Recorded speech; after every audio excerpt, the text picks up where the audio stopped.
Hi everyone, welcome. Today we're doing a little bit of a different episode than usual. It is just the three of us hanging out at my house. And we have a lot going on in our lives, so I think we're just going to do a little friend catch up and let you come along for the journey. In this episode, you'll hear me talk about my doctor's appointment and working with a glucose monitor, and you're going to hear Rebecca talking about going to therapy for the first time, and Allie navigating how to authentically show up while people online are attacking her. Yeah. It's a good recap, yeah. So let's get into it. My name is Alyssa. I'm Rebecca. I'm Allie. And I'm having a tough week. I'm having a tough week. So I'll start with a positive because I think it makes it easier for me to talk about the hard things. So the positive is that I just have a fantastic doctor. I have the best doctor. And I didn't always have the best doctor. I spent a really long time avoiding going to the doctor's office. But I love my doctor so much now, and I trust her so much that I literally go for checkups. I was gonna say, I think so many people can relate to like not enjoying their doctor or avoiding them at all costs. Yeah. So to be able to like go and not fear even just like normal, interactions, not just when you absolutely need them. Yeah. That is a big accomplishment. Yeah. And I think something that really speaks to my doctor is she definitely sets a standard with her staff. Like, I come in and they'll go to say to this, like, go to the scale, and I'll be like, no, thank you. And they're like, no problem. We're just going to head right into the room. Like, they take it in stride. There's no second questions. There's no weird looks. It's just like, nope, we're not doing the scale. Great. We're just going to go into the room then. I'm like, amazing. So I have been having what I believe, what my dietitian believes are blood sugar lows, which is interesting because I am on a GLP-1 for controlling my sugars, right? I'm using Your sugar level. Yeah, thank you. So those medications are not supposed to give you any dramatic lows, which is why people take them for, controlling and managing weight, because it doesn't give you those side effects. So it's not the medication that would be pushing me low, but it's weird because I'm high. So like, what's kind of happening? So I saw my doctor. I kind of talked to her about what's going on, and she was like, weird. You're definitely describing a blood sugar episode. And what sounds like a low. So she wanted to monitor my blood sugar. And this is really hard. I instantly started to panic, and I spent a lot of time in the office with her, like kind of working through what that was going to look like and what the expectations were. And I don't know. Numbers is really triggering for eating disorders. And yeah, it's been really tough. It's only the second day with the monitor on. I spent a lot of time in therapy this past week saying that I'm not going to check the app because I don't want to see the numbers. No, when I'm literally bringing it up to show you, I can't close it on my phone or else. Oh, wow. It yells at me. Oh, no. Oh, wow. So it has to be open and running at all times. And the main screen is the graph of your sugars with the number. Oh, wow. So even if I'm just like scrolling on my phone and closing apps, it's right there. I can see it all. So I prepped myself to be like, we're not going to look. We're going to set a boundary. It's just going to be running. I'll set alerts only for blood sugar lows, like she told me to. That's all we're worried about right now. We're not worried about highs. We're just worried about lows. So to kind of know what's going on when I feel like I'm in a low, things like that. All of that went out the window once I downloaded the app. Oh, okay. So to backtrack just 1 minute, Please. in case it is your first time listening, and Alyssa has shared on multiple episodes about being in eating disorder recovery for restrictive eating. So like she mentioned just now, like seeing the numbers isn't just data that then like guides, I don't know, knowledge. It could literally push you to be either seeking those low numbers as like an accomplishment because she's been taught over and over again to not eat, right? And that she doesn't deserve to eat. And so she knows it's not good for her because I don't know if the Facebook doctors out there know, but like not eating can equal dying, right? Like you have to eat. And just eat less, run more, Rebecca. And and that was my evil laugh. You like it? I know. It was good. I felt it in my soul. Yeah, so she can't not, right? But then she has this thing that she has to get confronted with every single day. Not to mention you already get confronted with these views or these ideas without this data in front of your face, right? Yeah. And I know that whenever you were in the doctor's office, you reached out to us saying like, I'm freaking out. I did. I sent an SOS to the group chat being like, I'm freaking out. I can't give context. Just send support. Yeah.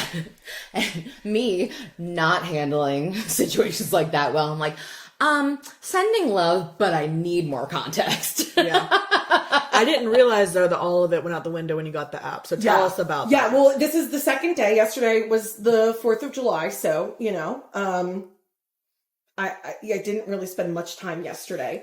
I actually did put a sensor on yesterday on my arm. So how do you feel about having it on your arm? It's actually fine on the arm, but I didn't know it can't be submerged for more than 30 minutes. So my first one fell off yesterday. Oh. So oopsie whoopsies. Oopsie whoopsie. So yesterday I feel like was a soft launch.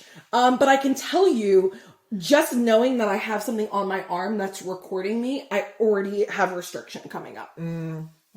Forget about seeing the numbers, forget about anything else. I'm already like, oh, it feels like surveillance. Ice cream? Yeah. I know that's not going to read well. Oh, a Gatorade? Like my dietitian literally tells me, like, I'm super sensitive to electrolytes. Mm-hmm. So I am supposed to have a sugar Gatorade, not a zero sugar, like one with sugar, a Gatorade every single day. Mm-hmm.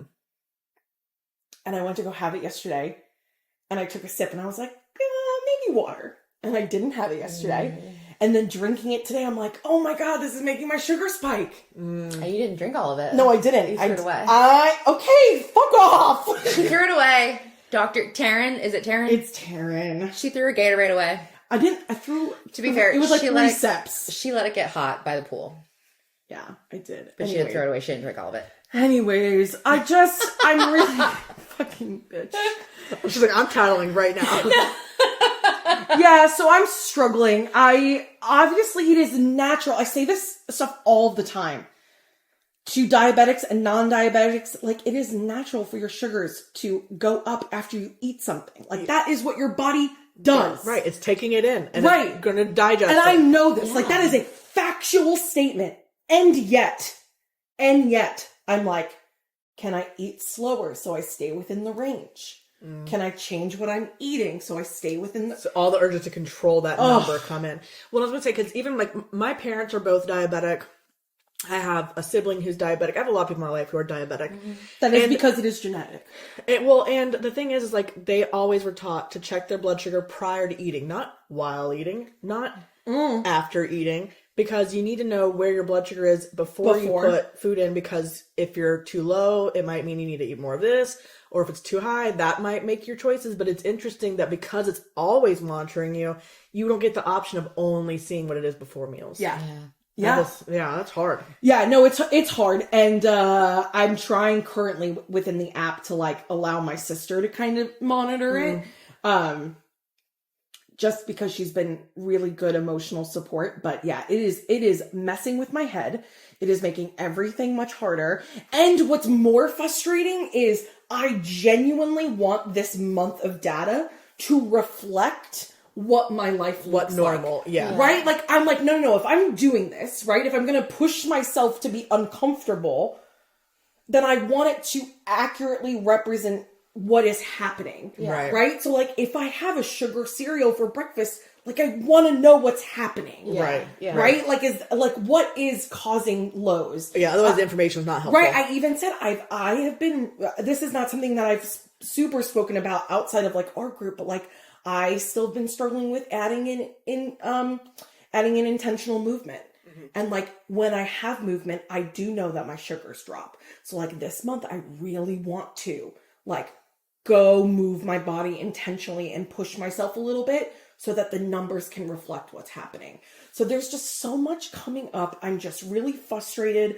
I feel like the system, while it is accessible, is not necessarily inclusive because the app has to be running. Yeah. I have to see it. And it's not, That's tough.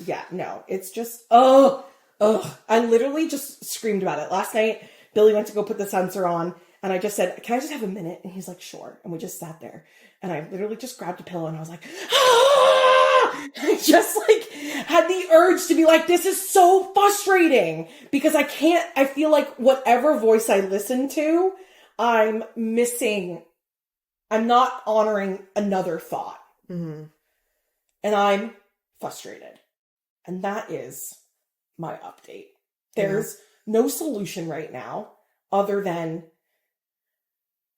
I'm resilient. Mm-hmm. I can do hard things. And this is really fucking hard right now. Yeah. So.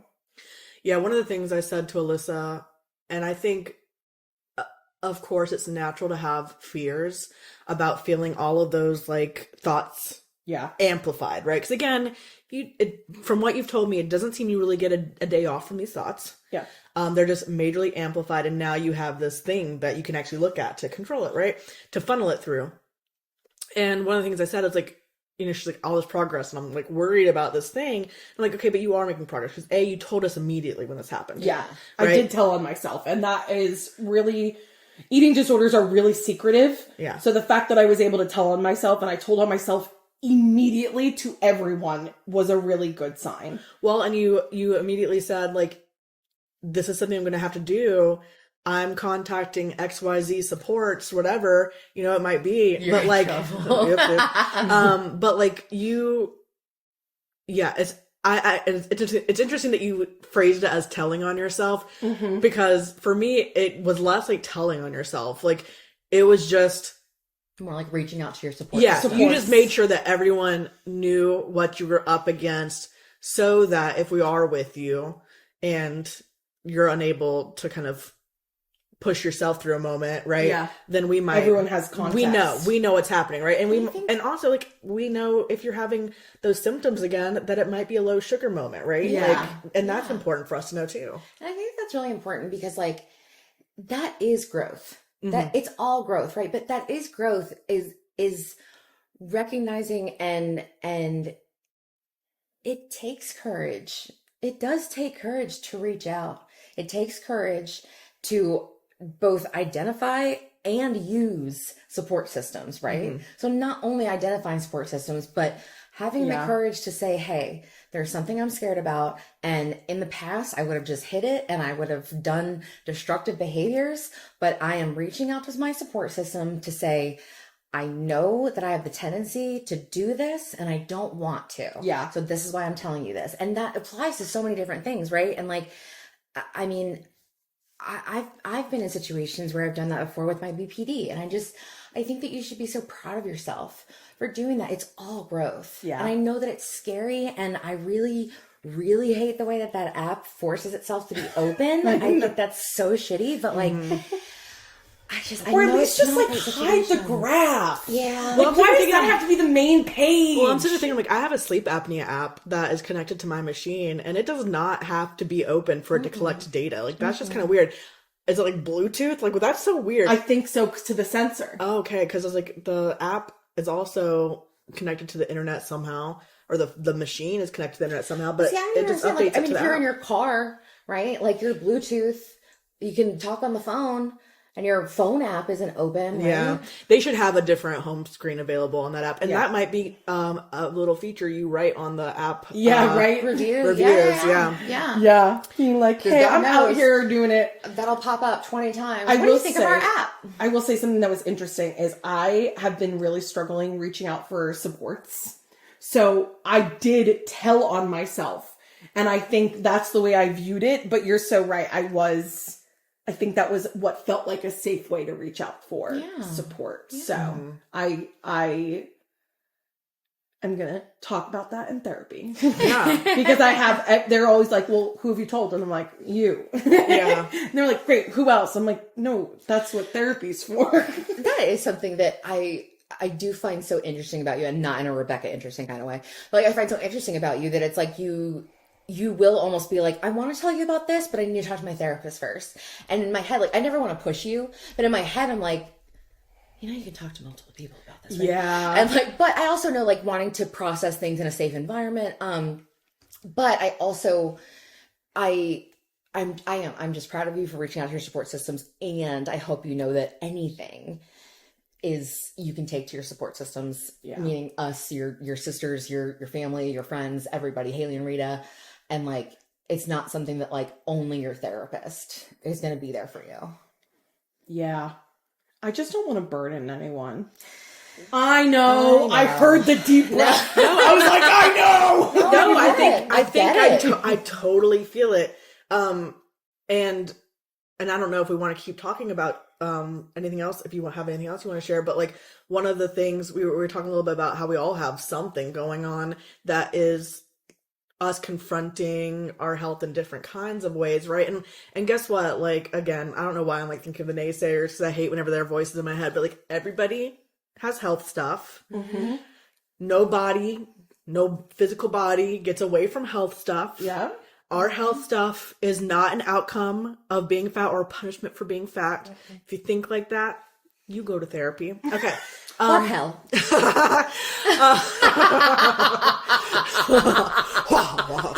Allie's evil laugh today. She feels the fact that Allie's in like best friend, like we're just chilling, we're vibing. This is when her psychotic stuff really comes out. She's like, you want to know my true evil thoughts and desires? Go to hell. Unfiltered and unhinged. The girls have joked for a while that I need to go to therapy, and congratulations, I'm there. And we did it! You did it, one jingly bracelet and all caps talking at a time, but we drove her to therapy. Listen, I don't talk in all caps. I just project my voice. I honestly though, Alyssa, What's I different? have never heard anyone describe something more accurately than when Rebecca said that you speak in all caps. With love. With so much love. But so much, I mean, I do too. But yeah. you really do. She goes, yeah. I speak in all lowercase, apparently. You really do. It was okay. So they talked me into, well, let's put it this way. The podcast has amplified my sensitivity to noises. And what I've found is that, like, I am getting really fixated on noises that happen. For example, Alyssa's like, is it okay if I play with my scrunchie? Because I get so fixated on noises. So far, it's going well. Good. Good. I needed to fidget today. It's going well. But I was struggling to be present with noises happening around me. Like Allie's bracelet jingling. That I have stopped wearing the jingly bracelet because I was taking it off, putting it on, taking it off, I stopped wearing it for Rebecca. I was going to say that I've never asked her to do that besides during the podcast. I love you so much. You can wear it when you're not in podcast recordings with me. But I understand that taking it off and putting it on is really hard. It's for you, Rebecca. I'm just saying, can't blame me. Okay. But you can say it's for me and I'll take that one. I'm not blaming you. Okay, good. So you had your first session. But it is because of you. The psychologist... So I need to talk to my therapist about Allie. And wait, so you're seeing a psychologist and a therapist? Yeah. So originally I went to the psychologist, and when we were talking about things is he felt like my fixation on noises wasn't so much like an ADHD thing, which my primary doctor thought it could be. Wait, a psychologist or psychiatrist? Psychiatrist. Okay. You said psychologist. Oh, my bad. A psych. What's the difference? Psychiatrist is okay. Medicine. Psychiatrists, they can prescribe medication, right? Yeah. They're gonna diagnose you, or like a psychologist, a therapist, whatever. They're not gonna diagnose you. Okay. Well, that's how I understand it. Well, psychiatrist. That's wrong. But anyways, you doing this. Can't handle it. Next, we're gonna cut off my hands. We might have to. She didn't ask me to, but I'm gonna do it for her. So anyways, That was good.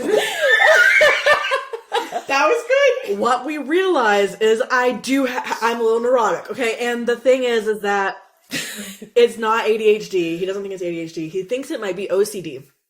And that's because my mind can't get off of it. And this has shown up in lots of different ways with collaborating with the podcast. And I think the reason I've gotten away scot-free for so long is because I do so much stuff by myself. Yeah. I live by myself. When I teach, and when you teach in higher education, you have committees where you work with other people. And guess who's usually the leader? Okay, me. And then when you go and teach and stuff, you do that all planned on your own. Like, I don't work very close with other people.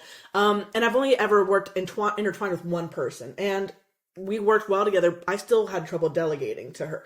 But so this is a different environment for me. They're my friends, but we are working together on something sticky. But we are working together on the noise. A project on the podcast that it's hard for me. Okay, like it's hard for me. It's not hard because of who they are. It's hard for me because I like to control outcomes. All right, I'm also a worrier. Like, all of that stuff feeds into my need to predict and control. All right. Can you give us a little bit, I mean, me and Allie know, but can you give everyone more of a little understanding of what happens when that sound is going on? Like, what is it actually doing other than distracting you? That's a good question. For me, my anxiety is very physical. So I literally feel all the muscles in my shoulders and upper back tense up. That's how my anxiety is. Yeah. So I feel it right here. Mm-hmm. The sound creates that anxiety in your body. Yes. What else? And then my mind goes into, that needs to stop. It's going to affect the audio of the podcast. The podcast needs to sound good. I start worrying about what we're producing. Racing thoughts. And that's why, like, it doesn't, like, when we're out, I don't notice those things. Like, I notice it when we're recording the podcast because I'm thinking about what the outcome needs to be. Mm-hmm. So it's heightened during that point. Now, I can be in places and be overwhelmed. That's happened with us before, too. We've gone to, like, events where it's too much. Too much. And like, we've walked in and walked out. Yeah, like, sensory overload hits me hard these days. So that was my initial reason for going. But what was interesting is during my conversation with him, he said, you need to work with a therapist on trauma, trust, and self-image. Whoa. And I was like, I don't have negative self-image. This is news to us. I did say it in my little video, but maybe y'all didn't hear that part. I watched it. But yeah, self-image. And as someone who's worked on my self-image, it was a little bit of a blow. But I think he's right, because as he was talking, as I was explaining things, I felt the need to defend myself in every way. You know? So. But do you think that's because you really wanted him to, like, get the full picture? Maybe. I think in certain ways. Like, he asked me what the podcast was about, because he wanted to know what stuff's happening in my life right now. Yeah. And I was like, it's about our lives as fat women. He's like, the word fat. He's like, for some people, no, wait, he was very kind. For some people, the word fat, the word fat is like a denigration and, like, used against them. And I said, it is. And I think we're using it in a way of reclamation. Yeah. And for me, it's very empowering. Big word, reclamation. Listen, I always got this SAT word. I always get those $5 vocabulary words. $5 words. But, like, for me, it's very empowering because it has been used against me, but it's also descriptive. Yeah, sure. And I think that fatness is not just your body, it's your identity, because you do have experiences based on it. And he said he thought it was great that, like, I was doing something that was empowering to me. But he wanted to talk about it, but I felt myself being like, don't you even come at me about this fatness stuff, right?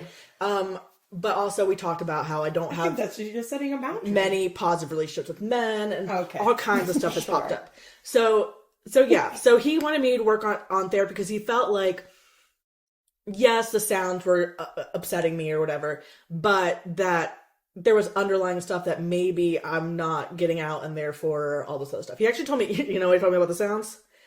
To stop worrying so much about the fact that I'm noticing them. He felt like I was making it a bigger deal than it was. Meaning that I was like, oh my God. Hyper-fixating. Something's wrong with me because I'm catastrophizing it. And he's so like, not only are you getting bothered by the sounds, you're getting bothered that it's bothering. By being bothered by the sounds. Yes. Yeah. Oh, that sounds exhausting. Yeah, girl. So Okay, so you had this session with him. Yes. And then you reach out to a therapist. Yeah, and I thought it was going to take longer to get to a therapist, but I got one within a week. Which is great. That is not the case for... Actually, I got one within a week. Well, no, I mean, listen, it is hard to find a therapist out there right now.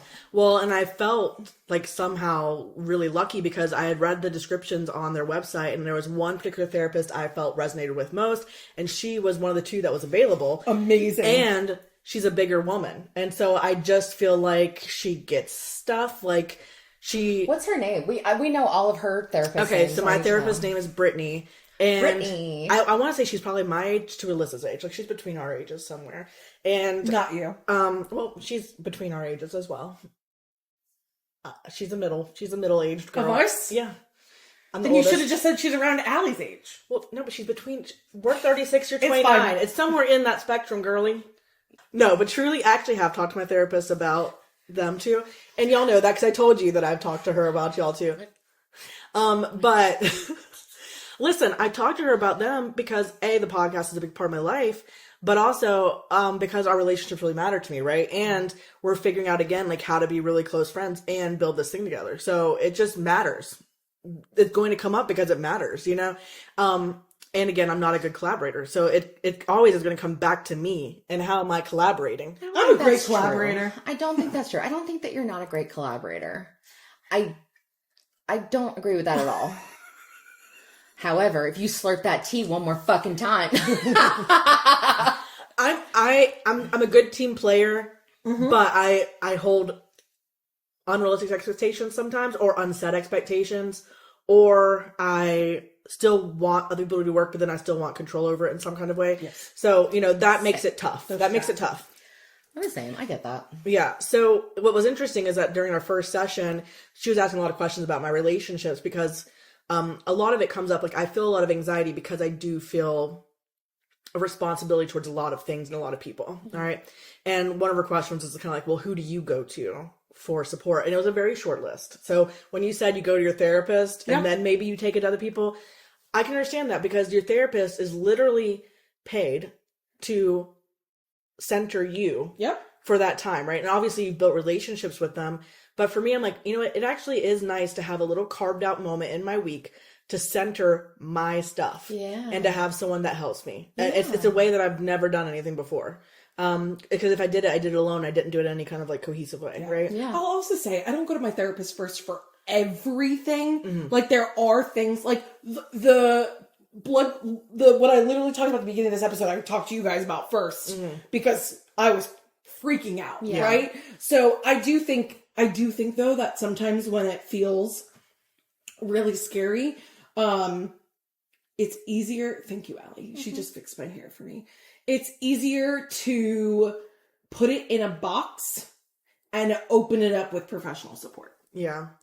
Well, and I think that's like a safety thing. Well, and I think for me, I don't talk to people about my stuff. I don't. I come across as very high functioning. I come across as not needing people. And then when they need me, I then feel like if I were to say what I need of them, I'm a burden. So I hold it back a lot. You know, I just feel like, I tend to think everyone else's needs are higher, more important than mine. Yeah. And so, you know, that's the stuff I've been working out with her and just my relationships and being able to feel like I can go in there and express how I'm feeling without feeling like I'm going to lose control of the relationship. Yeah. And acknowledging that it takes two, right? So like, or it takes however many, but like if I'm having an issue and I bring it to that person and my main worry is how they're going to interact with me back, so I just don't do it. Yeah. It's not okay. But this is where I don't trust. I struggle to trust that they'll work their way through it. And part of me has to let it happen. Part of me has to take the risk of saying how I really feel. If I want to feel like I can, like that trust has to be built. Yeah. So I have to be able to have that conversation and ask for them to step up and respond. And it might not be how I want them to respond. I have to give it space to do that. So that's something that I'm working out with her. And of course there's certain things where like people aren't going to respond, right? And so like how do I come to peace with my feelings around it. So far it's all been social stuff. What I like is that she's letting me prioritize. So she's like, well, if you want to talk about the OCD stuff, we can. And I was like, well, these are the things that are like plaguing my thoughts all the time is relationships and being able to communicate better in them. Because I think just for the longest time, I just didn't address anything. Yeah, it's easier. Yeah, it is easier. I know. And so, that's where we're focusing. Yeah. And next week I'm going to focus on the loss of friendship and what that means and how to handle it, you know? Yeah. So I am thankful to have a space to do it. I'm really interested to see what happens. Like I told her, I was like, I have a very positive view of this. Like I'm excited to self-explore. I'm excited to talk. I have no problem being honest with a stranger. I have no problem being honest with a stranger. Like I don't mind this. What's hard is this person who's been in my life for 10 years that I'm having the conversation. That's hard. Yes, it is. It is. Yeah. So, it is. So I'm really excited. I feel like and this podcast and our friendship is absolutely a catalyst to it. I just feel like I have to shed. I have to shed some of the protective layers. I have to shed not being all the way true to myself. I just feel the need to like fling off a lot of these protective layers I put over myself. Not in dating. I'm going to keep those layers on for now. But like in terms of like getting close, I think for a long time I just was okay having friendships and things that weren't going to be as interior. Yeah. And right now I'm like, I want to trust. I want to be able to rely on other people. I want to be able to go to them with my real thoughts and know that they're going to receive me and listen and talk back, right? I haven't had that with many people, and it still is a struggle for me to do that. So, but I want it really badly. So I'm going to work on it. Yeah. Way to go, Rebecca. Thanks. Really way to go. Yeah. You showed up for yourself. Yeah. And you did something really hard. Yeah. Yeah. Fuck. Yeah. I know. Easy to say to someone else and recognize someone else. So much easier. Yeah. It is. And honestly, like, I know we've had, 20 podcast episodes at this point of sharing these things together and multiple long nights of conversations too. But, part of where I ended up with the eating disorder was like not feeling my feelings. Right. So like, as much as I am a huge crybaby now, like I spent years being like, no, I don't feel anything. Like I'm numb as can be. Yeah. So I very much relate to and understand the purpose that it all serves. Yeah. I've even went as far to say that I feel disconnected in my relationships. Yeah. Because of the walls I have set up. So listen, it's hard shit. It's hard shit. I haven't cried in therapy yet, but I have felt like I wanted to vomit. So it'll purge out of me some way, somehow. One way or the other. Alyssa, I have to ask you, did you get your tattoo touched up? Oh, yeah, and I got a new one. Okay, I noticed that one. Okay. I'm peeling like crazy. That's why, because I kept seeing your finger and I was like, why is her tattoo the sun today just immediately flaking? I was like, she must have gotten that tattoo touched up. Yeah, no, my skin is peeling. Oh, I love. Yeah, me, Haley, and Rita we just went to Virginia for Haley's 30th birthday. It was camp themed. So I went to camp for the first time, and we all got little like twinkle tattoos. You'll probably see it somewhere on my Instagram. But it was fun. But yeah, I'm peeling, and I also look like a bright red tomato who got a little too roasty toasty out in the sun today. And she definitely put that shirt on just to. I was trying bug to. Allie. I did put for you know what? If you're listening and not watching, you're just gonna have to go to the video to see my shirt. I'm real American. Ugh, that's a Reba shirt if I've ever seen one. Listen, Reba might be a Republican, all right? Oh my God. But we are not. Oh my God. I do not condone that shirt. I do not condone that shirt. Allie really got. Do not condone that shirt. I am still wearing black. Because you're in a state of mourning. I'm in a state of mourning for this country. I pledge allegiance. Did everybody have a fun last Independence Day? Cool. Oh. Anyway, actually, Alyssa did have a good segue, and I forgot it. But she was talking about something, and then something else, and then something about feeling our feelings, and about how she didn't used to feel her feelings. And I didn't used to feel my feelings. And then I did, and I still have issues. I still have trouble. You don't say. I have a lot of issues, but I still have trouble. That's interesting. Have trouble. That's interesting. Tell us more, please. I still have trouble. I have trouble with my mask, right? Mm-hmm. And Rebecca and I actually had this conversation the other day. I'm taking this away from you. Oh, I didn't even know she did it. Damn, I thought I was slick. You were not. For everyone else, I just checked my app to see what my... She's been doing it the whole episode. I keep seeing her. And so I finally just took it away from her. Yeah, you're not that slick. I hear everything. Allie sees everything. So. I do. I see everything. I never forget anything. I don't know why that was directed. That was threatening. Okay, anyway. So so the whole, feeling and everything. Anyway, so I talked to Rebecca and I had this conversation. I guess maybe it was sometime this week or maybe last week. Maybe Sunday. Last Sunday when we went to Asheville, I think. Let's say your memory's going to have to pull it up. That's fair. But we talked about my mask, right? About how I realized that, I say that when my dad died, right? That I just stopped. I stopped peopling. Performing. I stopped all the things, right? Stopped performing. And that was very much like, I've realized that was the first time in my life that I ever took off the mask, and very much was just like, it doesn't matter to me who you want today.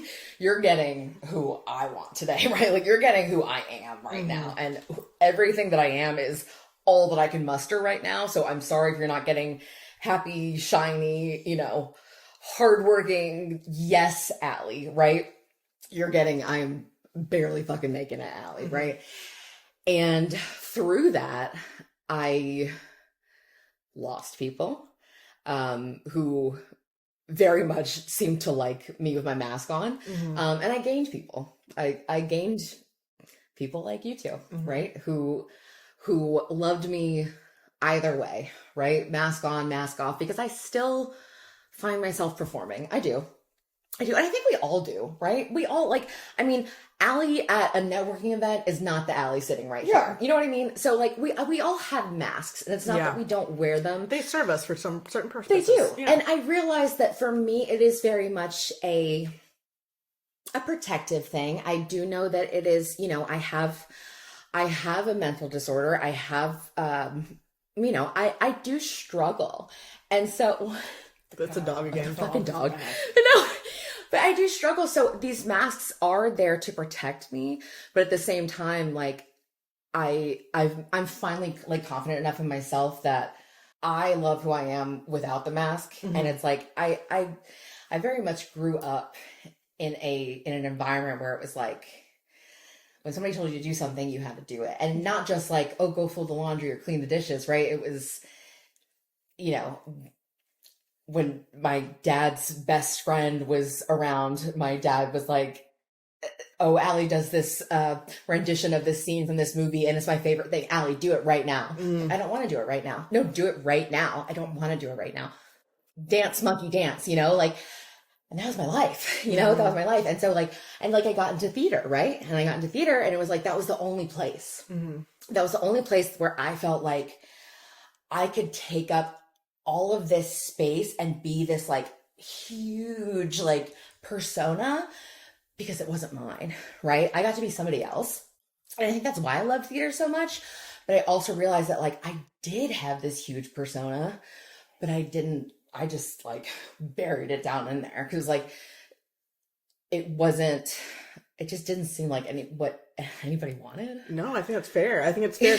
Well, again, if you're kind of in a place where my best thing is to serve others, needs, values, etc., then you shapeshift to meet those versus really taking time to be like, well, what's mine? What do I value? Exactly. What do I like? Exactly. So anyway, I say all that to say that, I've had some revelations about my mask and everything, and when I wear it, when I don't, and all these things. And I find myself still straddling some lines of of when to be like badass tough Ally and when to, when to let the feeling, like feel the feelings, right? And like, I am good about feeling my feelings, but I am struggling. I'm struggling with the comment section. Mm-hmm. Yeah. And not just the comment section, but continued videos, reaction videos coming out to us. There was another video from that delightful man who made that original 26-minute reaction video to us. And it was absolutely disgusting, his second video. And then there's this other girl who's making videos about us and just trying to disprove everything that we're saying, even though we're just talking about our life experiences. And part of me wants to be a person who's like, oh yeah, like I don't care about what they're saying. I do. Mm-hmm. I do care, because it's like, why do you care? Why do you care so much that there are 3 fat women who are trying to make the world a little bit easier for fat people? Why do you care so much that there are 3 fat women who are just saying, hey, you don't have to hate yourself? Mm-hmm. Why do you care so much that we don't hate ourselves? Now, I realize that with the guy, it's because he literally profits off hate. Mm-hmm. He can't sell his products to us because we don't hate ourselves. The girl profits off of it too. I mean, her product is her videos that gets a lot of insecure people or people who want to be told they're good fatties for trying to lose weight or whatever that thing may be, or just enjoy hate talk. But like, she's earning off of that too. That's fair. Yeah. I just don't get it. Like, you have one life to live, and this is how you want to spend it. Yeah. Like, I don't understand that, and I don't understand.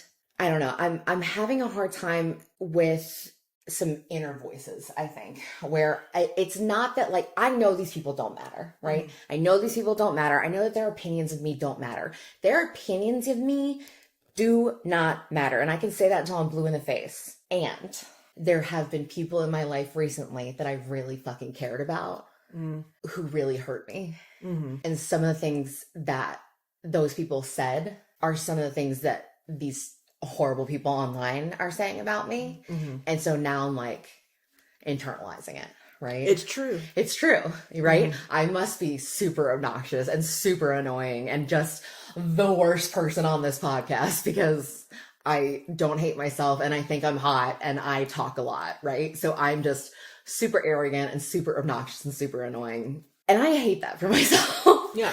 I hate that for myself because I'm a very confident person, but like, I have been struggling. I've been struggling with all of those thoughts, of thinking that I am exactly what she said I was. Yeah. I think there's a lot there. Like, one thing that I remember you telling us really early on is that with your BPD, but also just probably your values in general, you have a strong sense of justice, right? And so it's hard to like know, okay, you can say it for yourself, mm-hmm. but you're not seeing justice play out, right? You can know it as a truth for yourself. That doesn't mean justice is happening. Yeah. And it's unsettling because you're not going to get the conclusion of what would feel like justice. Yeah. They can say the worst things about us and say we're going to die tomorrow and all this stuff, and YouTube's not going to consider it bullying, and no. it's okay for them to make a profit off of it and all those things, right? Yeah. And it feels like an injustice. Yeah. And so it doesn't surprise me that is just going to remain an unsettling experience for you, because it's just not that.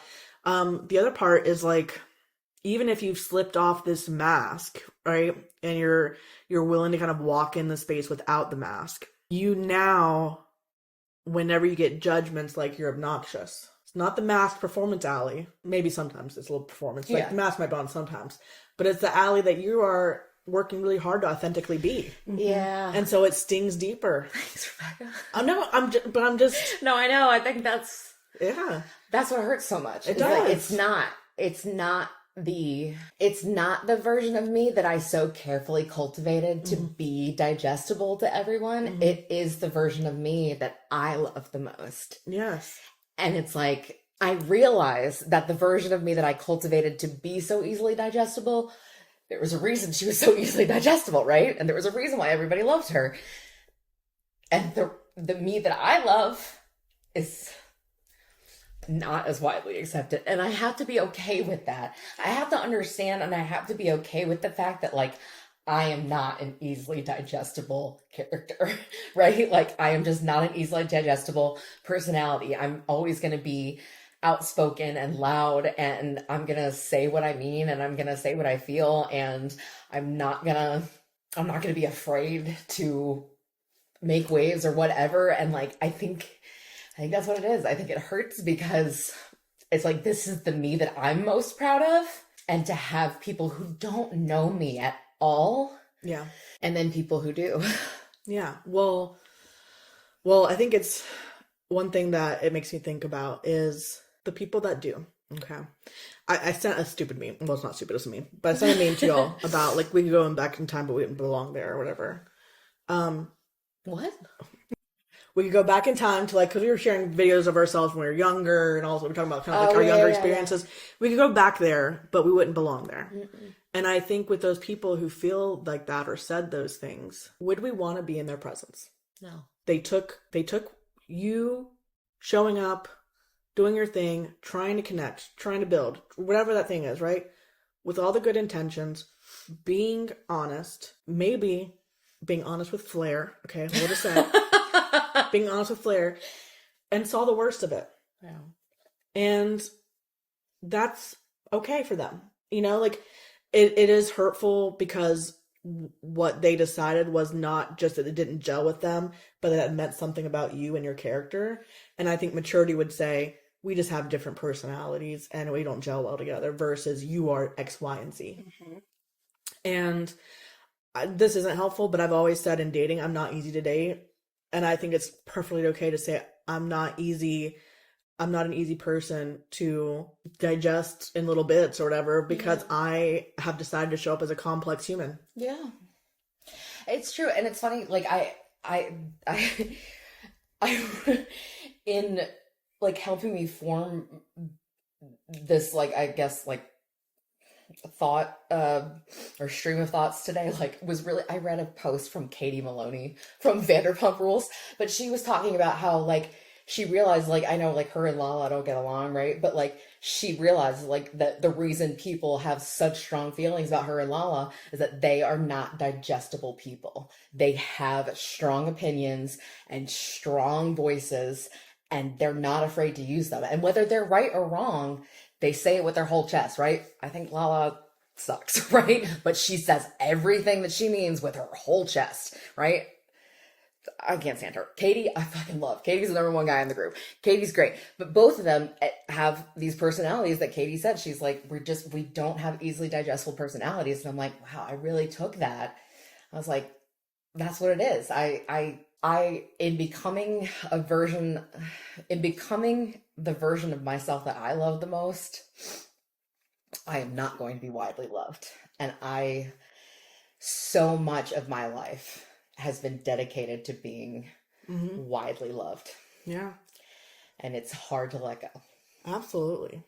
Absolutely. Well, and I think when we try to go in being open and understanding, it's hard when we get the opposite of that in return. But I do think it's a value switch that you're going to have to intellectualize yourself through those feelings, because they're very real, valid feelings. It's just that form of validation, people's love, no, it wasn't serving you then. Yeah.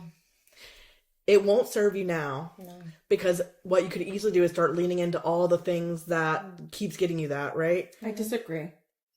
Sorry. That's okay. It did serve her. It did serve you at one point. Not well. It was a protector. Sure. Right? And like, that's okay. And you do have a choice. You're choosing to show up authentically versus continuing to mask. And I do think there's power in that. Mm-hmm. And I do think there's, what's the word I'm looking for? Power and purpose, maybe, in saying, like, yeah, like, you have all of these protectors. You really connected with the walls, right? Mm-hmm. And like the layering yourself and keeping distance. It served its purpose. It was to protect you. Mm-hmm. And you're now in a place where you're saying, you know what? I don't need that protection. I can protect myself. I can protect myself. And I'm going to show up as me. Mm-hmm. And it doesn't make it hurt less. It doesn't make it hurt less, but it makes it purposeful, makes it meaningful, and it makes it your journey. I like that. Right? Sorry. No, it's like Did I I'm get just a little... looking at Rebecca's bloomers. She is straddling that post. Sorry. No, I like that. But I think something that I really do get called out on all the time is being like, well, I have to. I'm like, no, you don't have to show up as yourself. Mm-hmm. You don't have to. You have a choice. You're just making the choice that feels the most genuine and authentic to yourself. Yeah. And there is power in that. Yeah. I'm not saying any of that to belittle the feelings that come across when people are, right? Yeah. Like I want to say it in tangent of, yeah, they are trying to take the power because you are showing up authentically. Yeah. And that's all I got to say to that. Yeah. Sorry, I did jump on you before. No, it's okay. Your hand was very hot though, and I was like, I'm on fire. Do you not see how red I am? Your hand was very hot. The temperature shocked me. Yeah, feel my arm right now. Oh my god, I'm radiating heat. Well, that's why you're wearing red, girl. I was trying to blend out. Alyssa and I did have a really good day at the pool, though. I tried to get Rebecca wasn't invited. I tried. I had to pick up my auction items. I tried to get Rebecca. I tried to get Rebecca to cancel everything she had going on today. She was like, I can't. And then turns out. No, I had to clean my apartment this morning. Turns out she was auction hunting and needed to go pick up things that she purchased off an auction site. I literally can't get over it. Did I get stuff for the podcast? She did. She spoiled us. She's our sugar mama today. I don't know what you got though. She got lights. She got professional. You got lights? Get on my auction level. Yeah, but I also heard that we're in an auction for a towel warmer. Listen, well, a girl needs to serve herself too. Well, that's what's going on with us. Yeah. We're navigating life as we all have to do. Through mean comments, therapy, and mean apps. and apps that bully us. And apps that suck. And I was going to say, and each other. Oh, go team. Thank you guys for joining us. We're fat. We're fab. And we're friends. Bye. We finished it without saying fucking.